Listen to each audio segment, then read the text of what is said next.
open borders, shameful abandonment, disregard for human life, the prospect of more mandates and lockdowns, and the list goes on. Now more than ever, we need to stick together. Voting alone is not enough.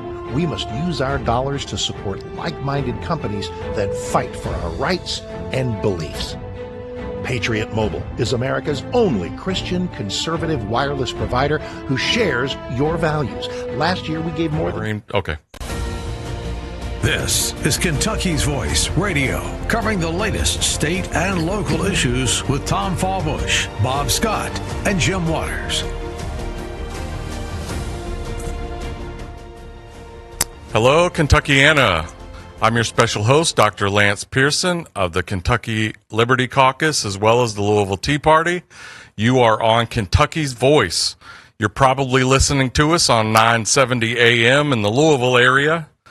We also have a Facebook Live and a YouTube live stream. You can go to either of those platforms, Facebook or YouTube, and search for Kentucky's Voice to get access to that. You'll have video to go along with this audio that the people on the radio are listening to. We also do a TV rebroadcast. That rebroadcast happens at 12:30, at 4 p.m., and at 8 p.m. usually. You'll find that on, if you have Spectrum, you'll find that on Channel 21, but check your guide. You know, not always. When I try to find the show, sometimes it'll be different programming, but give it a shot. Check your TV guide on that. We do want to make the pitch that this is a listener-supported conservative outpost of thought and talk, conservative talk in the Louisville area. If you want to support us, you can do that a couple of different ways. One is to go to the website kyvoice.org, kyvoice.org. That will have links to all of the different information. We'll also have some interesting background material on there, but there's a button on there that says donate. That's one way to donate. Just follow that link and then enter the information, credit card number, all that stuff to try to support us. You can also text KY Voice, KY space voice to 53555. If during the show you want to text in, you can do that at 502-571-0970. All right, that's all the housekeeping that we need to do. This was a very busy week in politics. Most interestingly, perhaps, was Wednesday of this just past week. President Trump actually visited the Bluegrass State. He had a little bit of a rally where he talked about some economic programs that he's promoting, and really he was doing it in order to try to campaign against Congressman Thomas Massie, who, if you listen to the show, you know I'm a very ardent supporter of. If sometime between now and the primary I get in an auto accident, I'll build a robot so it can take me in and vote for that guy. So obviously I'm not going to be supporting Ed Gowron, but we do want to keep our listeners informed. So we've got at least one clip. Producer, do we have a clip of Ed Gowron at that? Yeah. All right. So let's go ahead and play that clip. I think this is about 30 seconds out of his 2 minutes that Trump allowed him to talk and pitch himself. I hope the fake news gets this. Tom Massie stands with the ladies of The View. Tom Massie stands with the ladies of The View. Mr. President, we stand with you. Fight, fight, fight! USA! USA!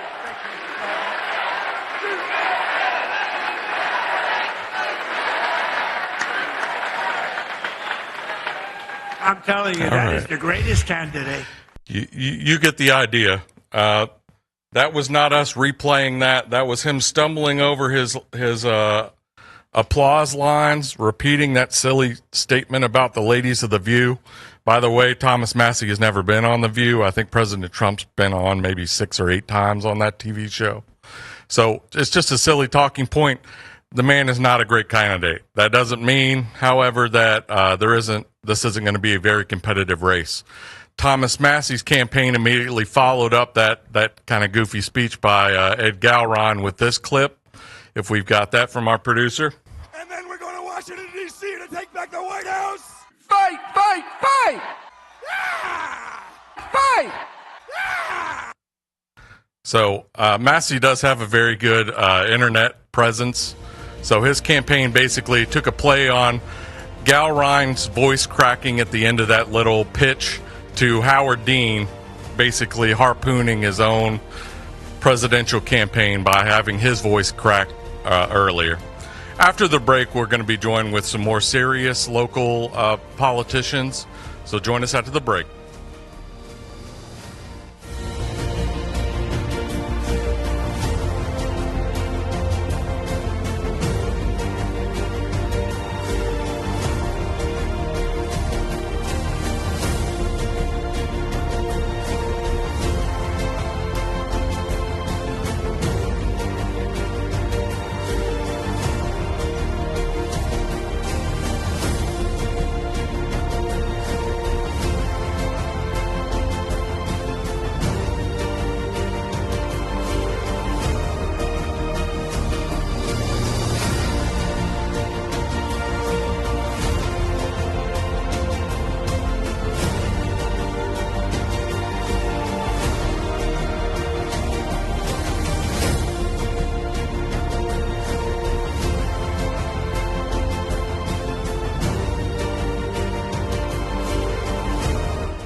Now, back to Kentucky's Voice Radio, online at kyvoice.org.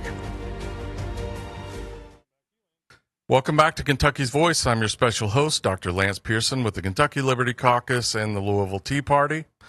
In this section, we're going to be talking about what I consider probably the most important race of this election season, and that is the U.S. Senate seat that is being vacated by Mitch McConnell at the end of this year. You know, basically, this is going to be the end of Mitch McConnell's political career. He's decided to retire, and there are, I believe, 20 people, I think 11 Republicans and 9 Democrats that have filed in order to try to fill that seat.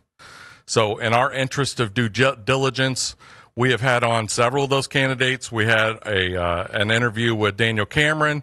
Last week we had on Michael Ferris. Today we're going to have a candidate by the name of Nick Shelley, or Andrew Nick Shelley. On your ballot, he is going to be A. Nick Shelley. But we're going to have him on in just a moment. Before we bring him on, I do want to mention that the first debate on the Republican side, so the first Republican primary debate for that U.S. Senate seat, is actually going to be tonight. You will be able to find that on WDRB in the Louisville area. I think they actually have some coverage of this event that's going to happen. It's going to start at 7 and end at 8.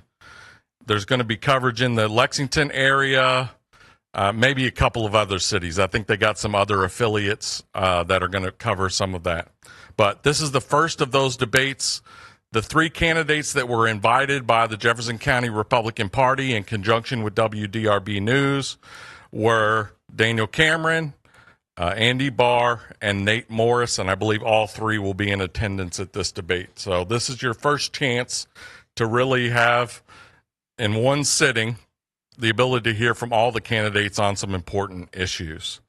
Now, that event is going to be at the Henry Clay. I don't actually know if there's any tickets available for that. The Louisville Tea Party is actually going to be hosting a watch party for that event. So if you want to come out and just hang out for free at Rooster's Restaurant in Middletown, that's, I think, 10,430 Middletown Road. Tonight, starting at, roughly 6:30, we generally have a little social hour from 6 to 6:30. 6:30, we'll have some discussion, just some talk about some business items and some bills that are moving. But we're just going to have a group of patriots that are going to get together and listen to that on WDRB. And so if you'd like to join us, feel free. They have great food at Roosters, and it's a great establishment. So I encourage you to go ahead and grab some food there, make an order there, and join some patriots as they watch this debate.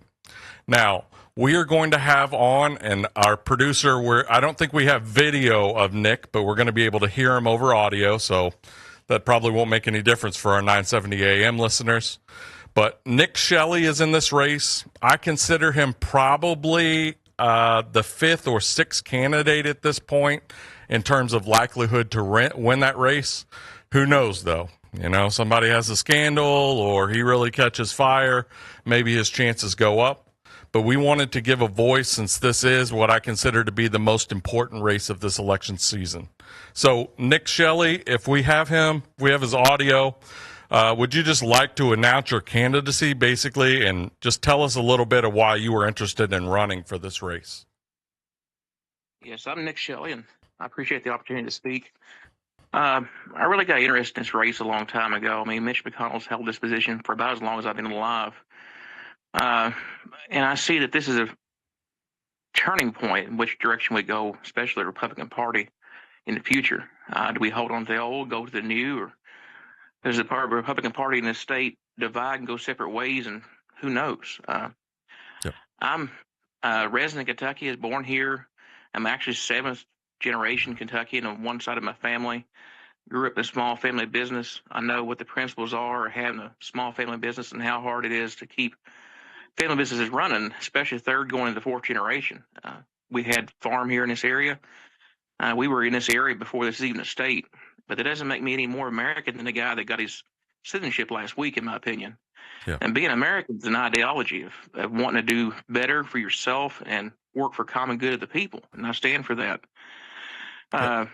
So like you said yourself, I'm fifth or sixth, maybe just a Hail Mary of winning this. But that's why I got into it. I want to prove a point that it's not about the money. Yeah. It's about the voice for the people. And I think that you look at people like Daniel Cameron, I mean, I admire the man. He's very faithful, but I just worry that he could be bought. And you have Andy Barrett runs and been sixth generation Kentuckian, but what has he done actually for Kentucky since he's been in there? He ran on wanting to be term limits and not spending a bunch of money. But have you seen every time there's been a spending bill for him, he's voted for it. Yeah. And you got Nate Morris, that he's a businessman. He came from nothing, made something himself. I'm happy for him, and it's great. But I think he's losing roots of where he came from. I mean, he's accepted $10 million from outside source, just one alone. And we can't sell this voice out. This is Kentucky's voice. Yeah. In this race, I've met some people along the way, and I really like Michael Ferris. I mean, I may be running against him, but I consider him a brother in this race. I mean, he stands on his values like I do. Great man. Me and him have a lot of the same principles. And if I wasn't already running this race, I'd support him fully. I don't back down. I don't give up. Yeah. Well, I mean, you're similar outsider candidates for sure, running grassroots campaigns. So just tell me a little bit more about yourself. What's your employment background? What's your experience? You were actually a government linguist or a contractor for the government doing linguistics work, which is very unusual background. So tell me a little bit about that. I got recruited in that position. I right out of high school, I started going Marine Corps. Family taught me to go to college. And I got recruited out of that from language ability and sent to where I could teach different classes and take classes too. And I became a linguistic contractor because you can make money easier that way and have more leeway, but not actually be a military. And my main job was to recruit translators overseas based on their abilities to attain the English language and to translate in real time, which is a vital resource. You could take an average American that has no desire to learn a second, third, fourth language. And even at that, even my ability to speak foreign languages, there's slang words in different areas I just don't know, and you can't pick up on that quickly. Yeah. And it's cheaper to find somebody there as and well. That allowed you to travel the world a little bit. Now you're back in Kentucky, and you still do some contracting work there. But what do you do now while you're here in Kentucky? Like I said, I'm fourth generation technically of a business. We had a farm supply business, and now we're kind of slowing down on that. My dad still runs a country store we've had since the 50s, but I'm a dump truck driver. I help build roads, mostly log roads, farm roads, and I'm a farmer. I have cattle, about 300 head of cattle, and do about 1,000 acres of corn or soybeans. I'll probably back off in this year because of fuel prices. We're getting choked. The farmers in this state and this country are getting choked in every direction, and we haven't had a farm bill in a long time. That's another thing that I'm going to run on. We have to support the farmers, and no person is more important than the other. but we all have to find ways to work together for the common good. And we've lost that. We've lost what being a true American really is. Absolutely. All right. So go ahead and tell me about some more ideas. You just talked a little bit about some affordability issues. Do you have anything else on that topic? And then what are some other priorities? If you were to get elected to this position, what are some of the things that you would push for as a U.S. Senator? I would want to focus on America first. And that's not one party, one side. I mean, we have to find ways to make the cost of living more affordable for the average American. And people, especially on the right, want to try to put down people for getting handouts. I mean, these are intended to be hand-ups. Yeah. We need to find ways to where these can be facilitated where they're not punished for trying to do better. There's people on benefits that are afraid to lose them because they get a job and before they can get stable, they've lost their footing. I mean, we got to find ways to make these programs better, and we got to find ways to facilitate their desire to attain a job without losing while they're transitioning.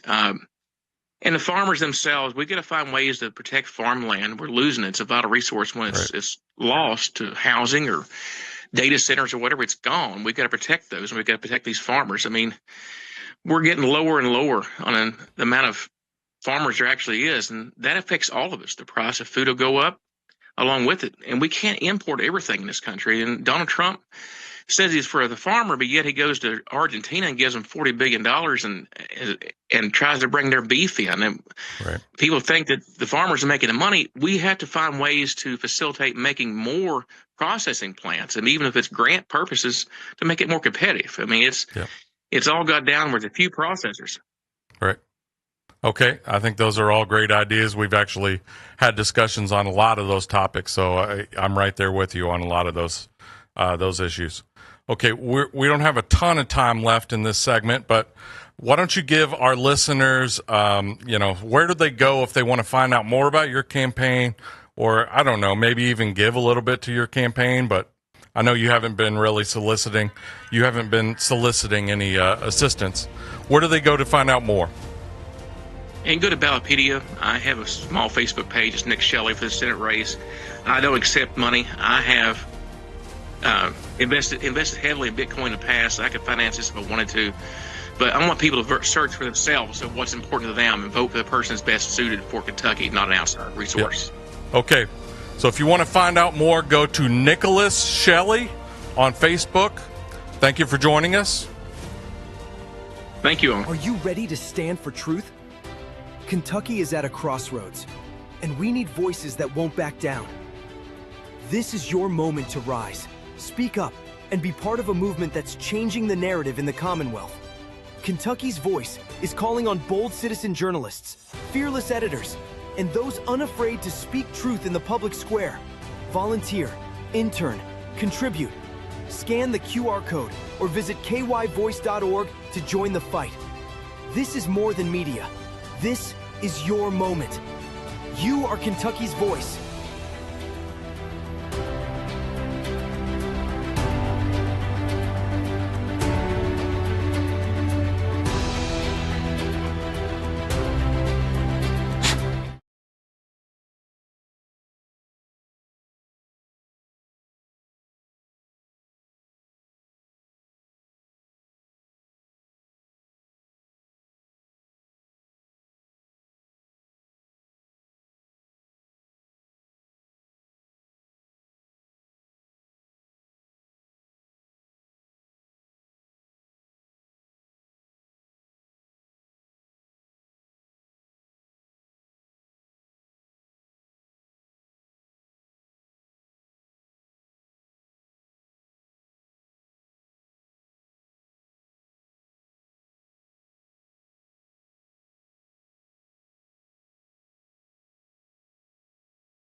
Now, back to Kentucky's Voice Radio, online at kyvoice.org.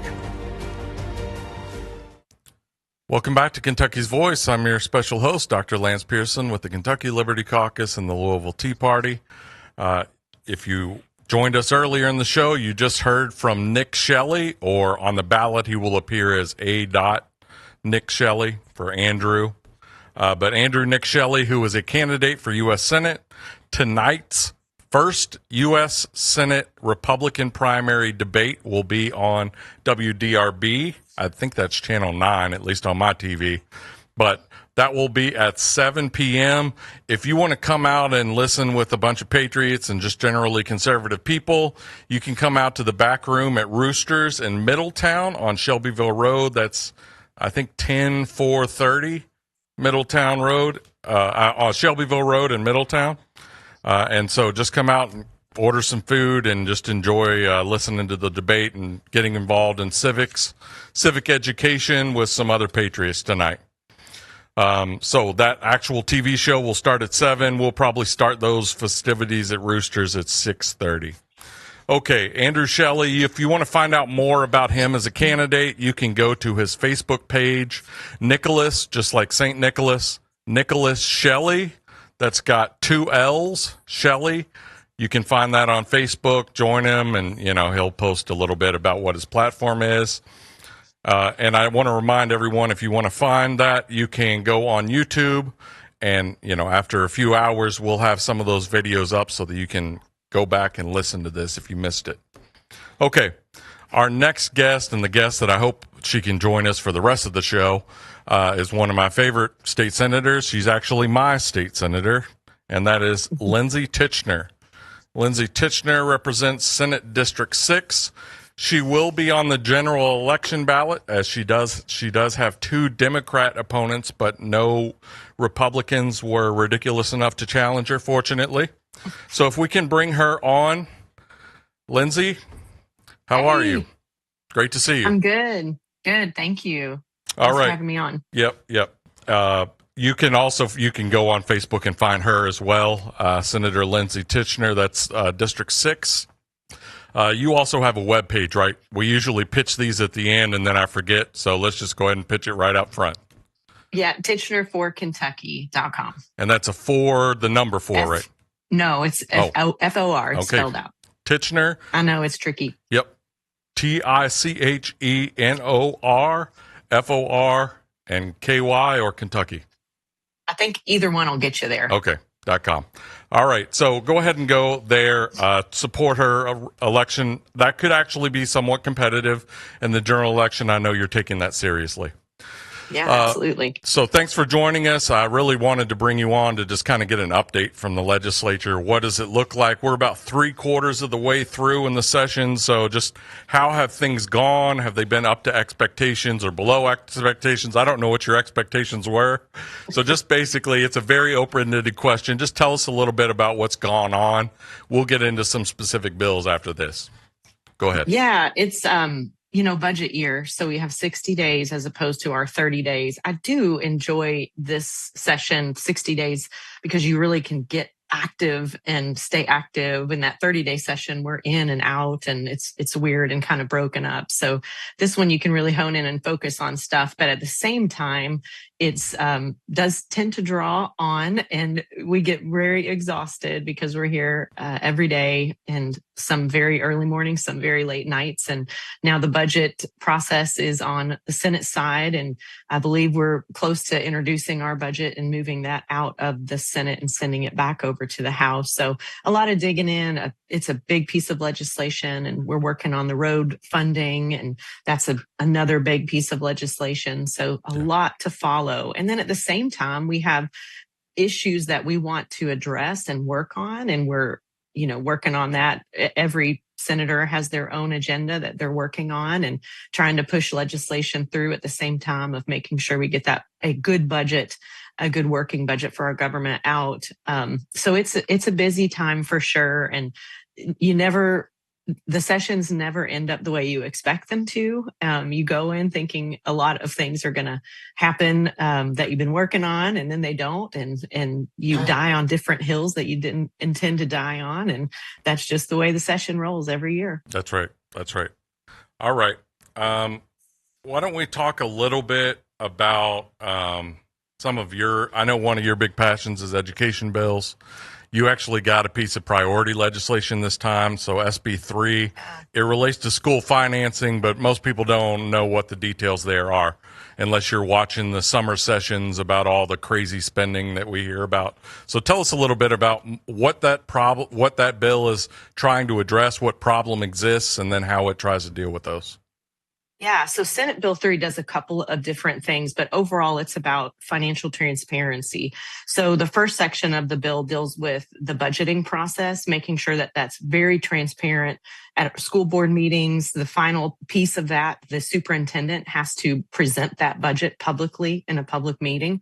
So that's something that we haven't seen in a long time. And it's an opportunity for the public to be involved, to then hold their school board members accountable, get them to ask the right questions so that the superintendent's digging in, the CFOs are digging in. And obviously a lot of that has to do with what happened in Fayette County and what happened in Jefferson County. They have tremendously large budgets. And in the process of their budgeting over the last couple of years, they've come up with massive deficits, right, to the tune of almost $200 million collectively. Right. So looking at, okay, how did we get to a point where a school district could come up with that large of a deficit and the school board not know, the CFO seemed to not know, the superintendent seemed to not know, and how do we hold them accountable and how do we make sure it never happens again? So that's section 1 of the bill. Section 2 is requiring our school districts to post their information, everything that has to do with their financing, the budget, all of their reports that they typically put on the Munis reports, which are public, but you really have to dig to find them.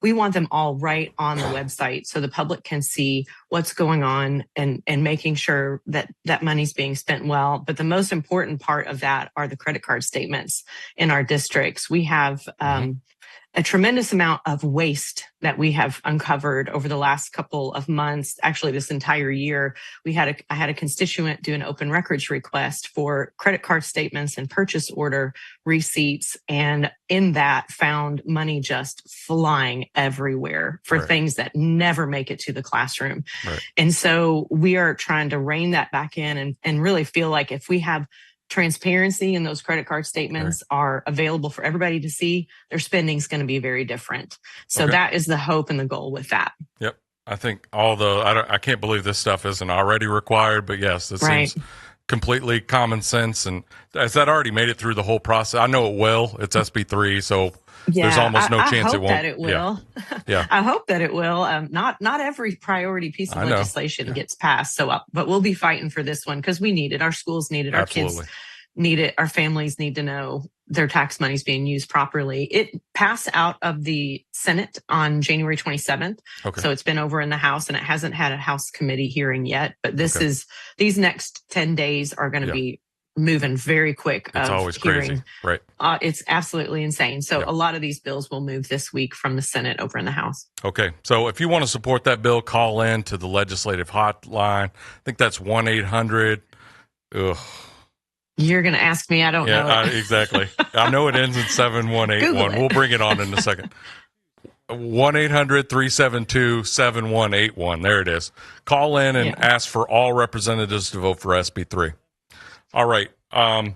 A bill that I don't expect is going to move, but I just want you to just briefly, introduce it. You filed a bill to try to eliminate DEI in K through 12 education. That's SB 26. I know you've told me you don't think that's going to move this time. What do you think is the barrier? This seems another common sense thing. Why can't we get this passed in an 80% Republican supermajority? You don't have to single any person out, but what's the problem? I'll make it simple. It's not moving because I'm not in charge. If I were in charge, it would have moved. There you go. How about that? I won't point fingers anywhere except right at me. Exactly. No, I think it's a timing thing. Not that we've run out of time. We had plenty of time, but I think it's, do we have the appetite to put our members through another grueling piece of legislation like HB4 from last session? Okay, we'll talk about it more after the break. Join us as we continue on with Senator Lindsey Titchener.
Now, back to Kentucky's Voice Radio, online at kyvoice.org.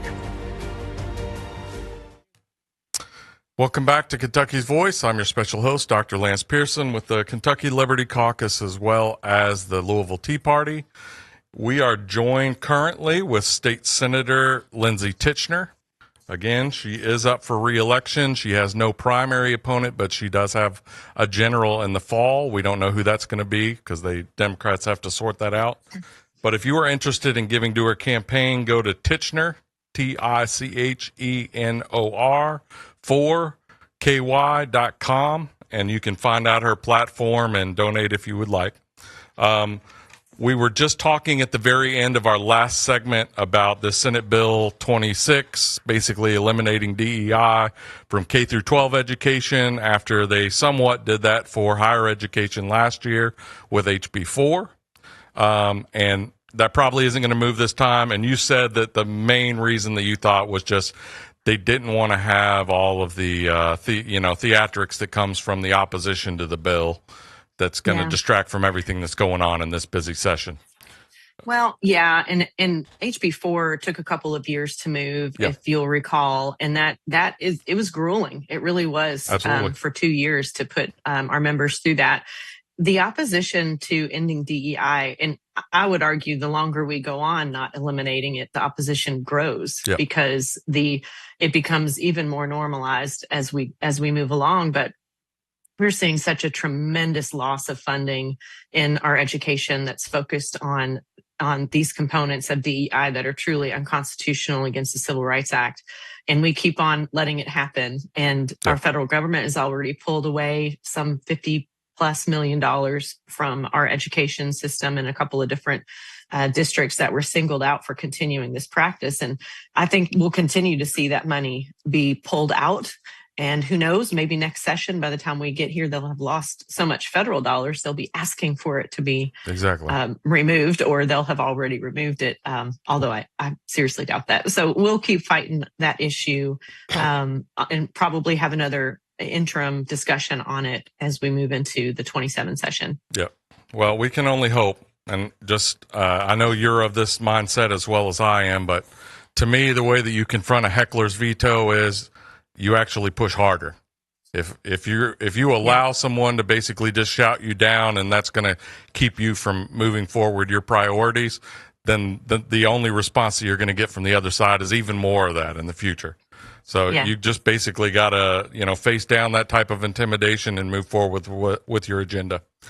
All right. SB 181, you passed this bill last year, and it related to communications between staff and students at school.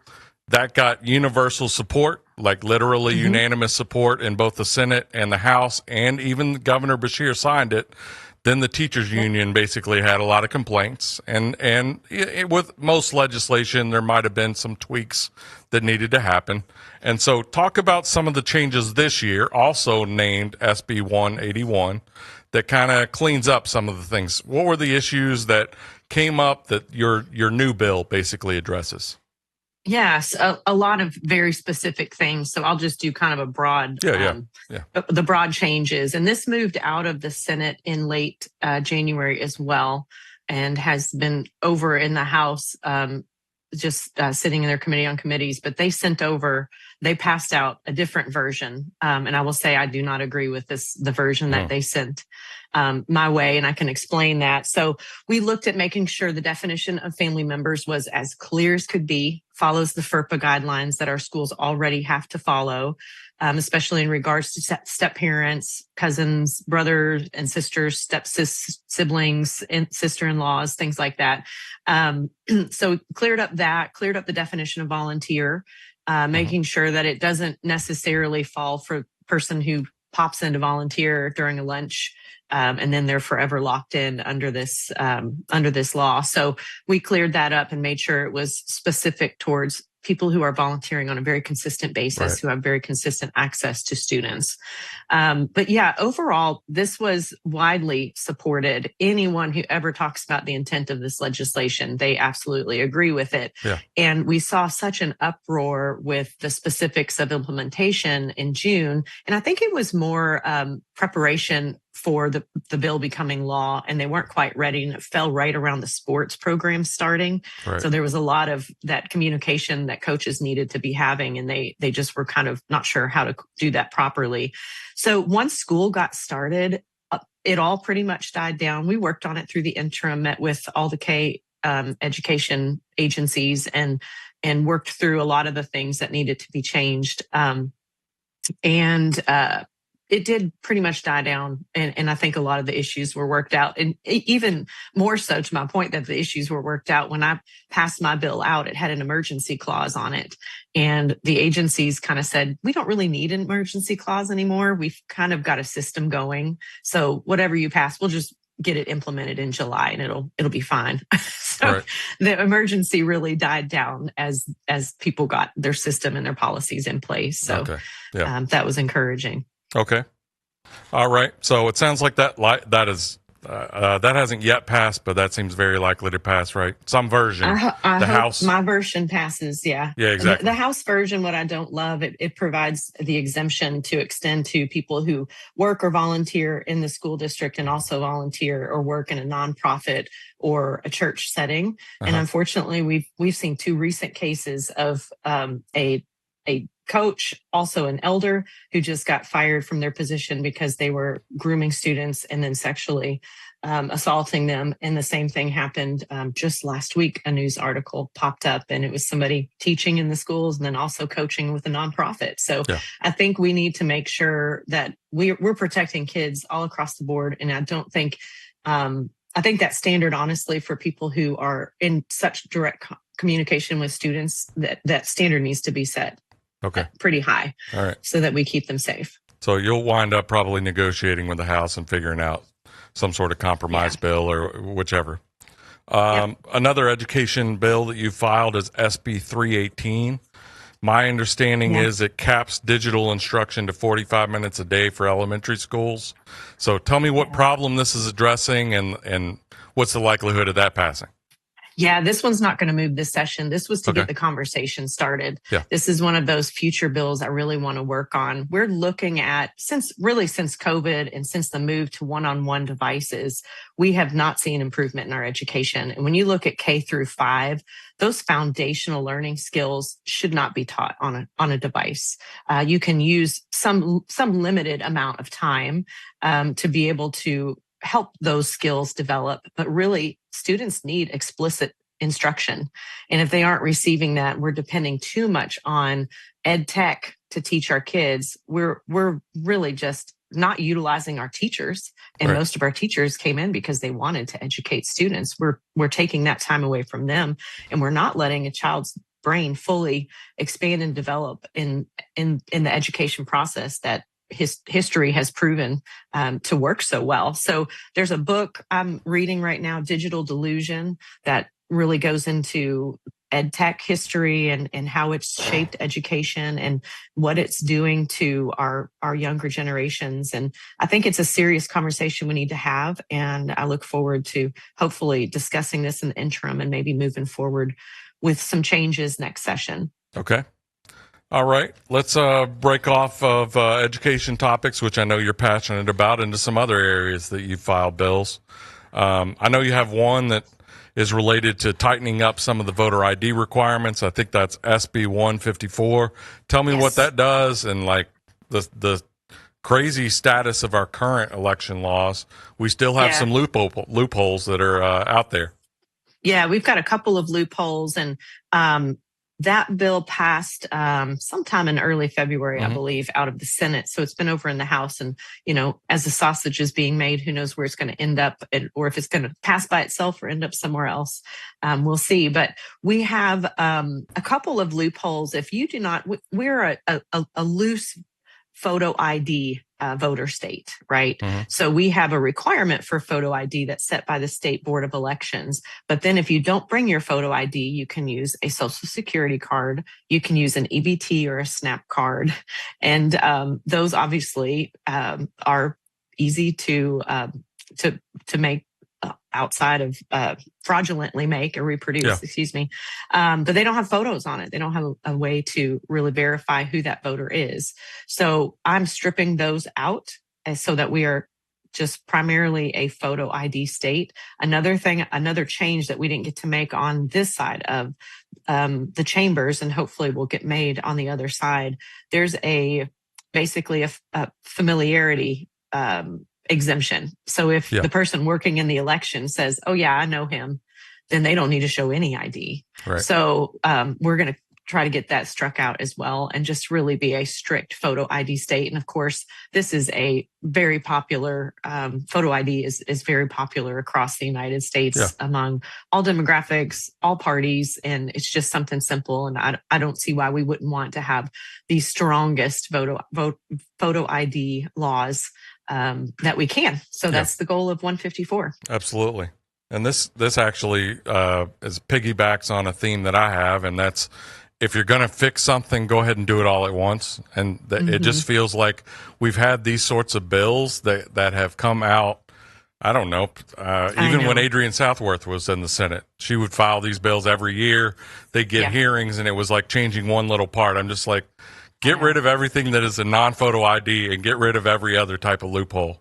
If you want to vote, have your photo ID with you. If not, it was a bad day today, and you just don't vote. That's the bottom line. Yeah. So I agree. We make little tweaks, little adjustments here and there. I'm probably more along your lines. Let's fix it for now and for good, so we don't have to do it every year. But that's right. Pull the Band-Aid off.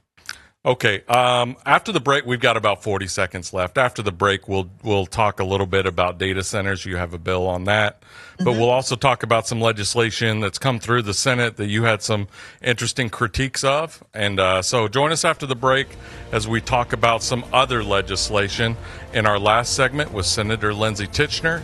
You're listening to Kentucky's Voice with Dr. Lance Pearson. If you want to quickly text in and we'll try to incorporate your comments, you can do that at 502-571-0970.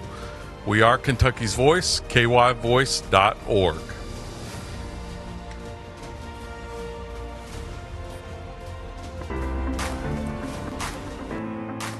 Kentucky's Voice is your home for real news, real people, and real answers. But we can't do it without you. Your financial support helps us bring truth to the forefront, hold leaders accountable, and give a voice to the people of the Commonwealth. Join the fight today.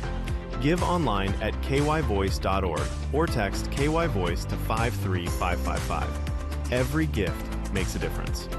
Stand with us. Speak up. Stay strong. You are Kentucky's voice.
Back to Kentucky's Voice Radio, online at kyvoice.org. Welcome back to Kentucky's Voice. I'm your special host, Dr. Lance Pearson with the Kentucky Liberty Caucus and the Louisville Tea Party. Remember, tonight is the first debate for the United States Senate Republican primary, which will feature Daniel Cameron, Andy Barr, and Nate Morris. That is being moderated by the Jefferson County Republican Party. It will be on WDRB News, which for me, I think is Channel 9 on Spectrum, and it might be different for you. If you would like to come out and watch with another group of patriots, feel free to do that at Roosters in Middletown, 10,430 Shelbyville Road. Just come out at about 6:30, order some food, and just enjoy watching it with a bunch of people. All right. We're joined again by Senator Lindsay Titchener. She represents District 6, which is basically northeast Jefferson County, kind of Prospect type area, maybe Indian Hills a little bit, but then Oldham and then Trimble County. So let's just pick up where we were. We were just talking about voter ID. You also have another bill that I think is a little bit like that. That's SB 123. Why don't you tell me a little bit about what that does in terms of getting licenses? Yeah, it's pretty simple. It just would require our permitting and driver's license tests to be in English. Right now, we offer it in 22 different languages. Yeah. So the idea, just kind of watching some of these horrific stories of people who aren't able to speak English, having driver's licenses. And of course, we're selling driver's licenses here in Kentucky, or at least they were. With the Kentucky Department of Transportation, they have an ongoing case and investigation right now in regard to illegals getting driver's licenses. So, when I started to dig into this and I saw that we have 22 available languages, English, of course, being one of those, I thought this is absolutely insane. Why are our road signs are in English? Yeah. If you have an emergency, you won't be able to communicate with first responders who come on the scene. And it's just seems like common sense that we would have English as the primary language. And we made a change in Kentucky for CDL licenses, and the federal government has as well, to make sure that that's in English. So I think it just lines things up and makes sure we're prioritizing people assimilating into our state and able to speak the language. Absolutely. Absolutely. I think for me, the key common sense thing is the road signs are in English. So it would pay for you to be able to actually understand the traffic signs.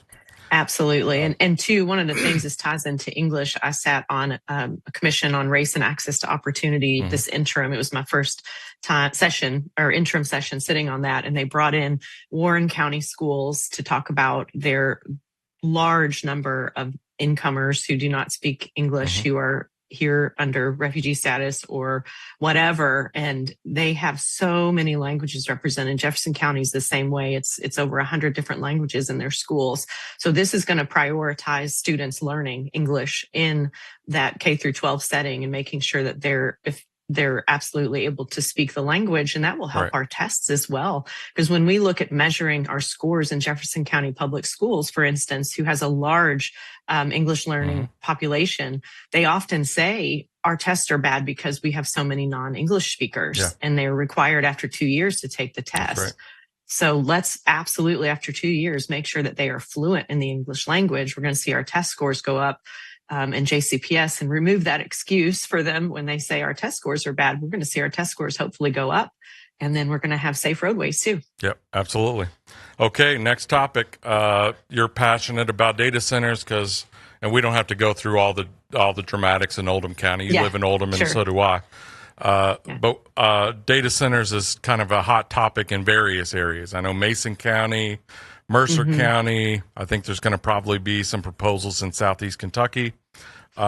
So you filed a bill that relates to data centers to basically make sure that we have the right regulations in place across the state if we're going to, delve into this. I mean, let's face it, this is where a lot of investment is happening. So if we could get the regulations right to allow data centers in certain places, that would be an economic benefit to the state, but we do need those regulations in place. So what does your bill, SB 319, do, and which parts of it do you think might actually make it into other bills this session?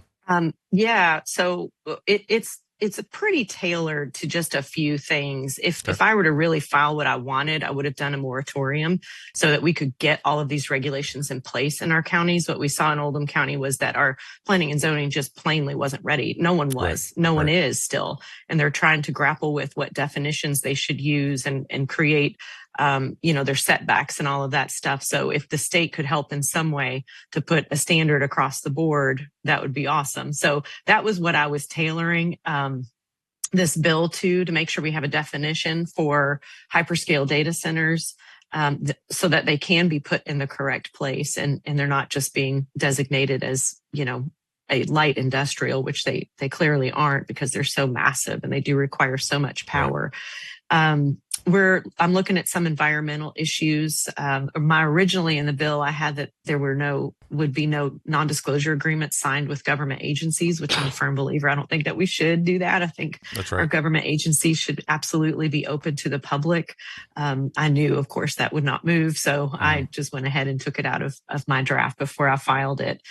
So really just making sure we're helping our counties have some definitions in place. One of the most important parts of the bill, I think, is the decommissioning process. We did that with the solar panels, which I hate those things. I think they're absolutely ridiculous.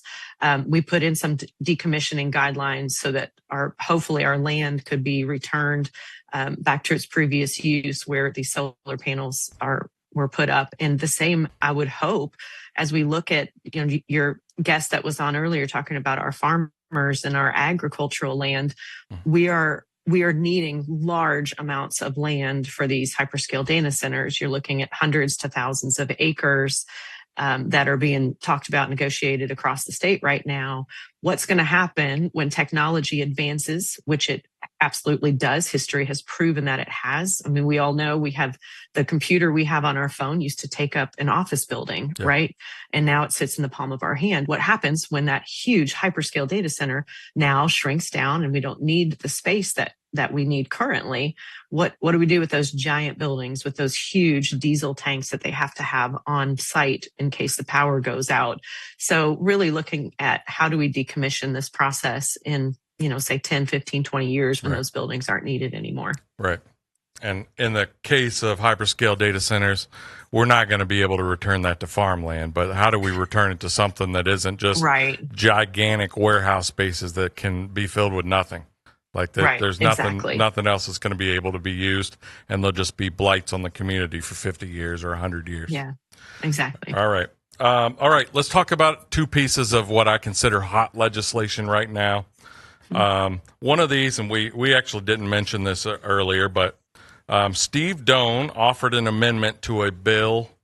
Let me find the bill number. HB 643. So a bill was filed by Kevin Jackson, and what this bill did was it set a process of approving a panic alert system for schools. And so it would allow like 10% of a budget to be dedicated to some sort of button system that teachers could have, that they could silently alert the police to come out rather than having to make a phone call, for example. And so what Steve Doan said was, well, the best panic alert system would be having someone with a firearm on site so that you don't have to call in or button press into the local police, so that 6 minutes later, after a school shooter enters, you get a police response. So anyway, I haven't actually got your thoughts on this. To me, this is the most common sense way to deal with school security. We can put up all kinds of metal detectors or anything else, but the only reliable way to stop an insane person with a gun trying to kill people is to have someone there that is a good person that has a firearm in order to confront them. So what are your thoughts on that? And it's fine if you oppose it. We didn't really discuss this. I agree 100%. I agree 100%. I think that was the goal with the SROs, that we would have an armed security officer at every single school, but we don't see it. It's not happening. We don't have them at every school. We have them on every campus. Right. Out here in Oldham County, but that's not enough. Campus, that might be 6 schools. Middle school might be, and they're quite far away from each other. So I don't think it's a bad idea at all. I believe I believe Texas has similar laws in place, and you don't see school shootings in Texas. They'll take down a school shooter real quick, and I think our school educators, I don't know if it needs to be somebody who's anonymous. I've often thought we just need somebody in the building. And a couple of years ago, actually, I had an amendment on the SRO bill that they had to post a sign outside that said, someone in this building is armed. Yeah, that's according to KRS, come enter at your own risk, basically. Exactly. Somebody's going to take you down. It's kind of like beware of dog. Absolutely. Beware of dog. Beware of someone armed inside. And, you look at our government buildings, you can't come in here with, we're armed. We've got security. We've got protection. Why would our kids not need protection? They're sitting ducks. 100%. If people want to support that is, you call into that number, 1-800-372-7181, and you tell them that I want you to support House Floor Amendment 1 to HB 643. All right, the last bill I would love to talk about is SB 199. This relates to pesticides, herbicides, anything with the word "side" at the very end, apparently, relates to this bill. And what this bill does is it basically gives immunity from failure to warn for the companies that make all of these chemicals. So just tell me a little bit about that bill and why you're opposed to it. Yeah, well, for one, when you look at a side, anything that ends in side, that means death. It's intent to kill things, right? It's killing weeds. It's killing, look at suicide, homicide, all of those. The point is to kill something. So pesticides, herbicides, that's the goal. So how much of that over time in our bodies is doing the same thing to us? Right. And how do we have any type of recourse if there are unknown illnesses that pop up? And we are in this bill essentially providing immunity for the manufacturers of every one of those that fall under that umbrella of pesticide. And that's not right. And we've done it before, and argued against it before, and I argue against this one as well. Right. And you tied it in with the vaccine immunity that we gave to universities. I think that the general idea here is that in order to have production agriculture in Kentucky, we really do need to have some of these chemicals.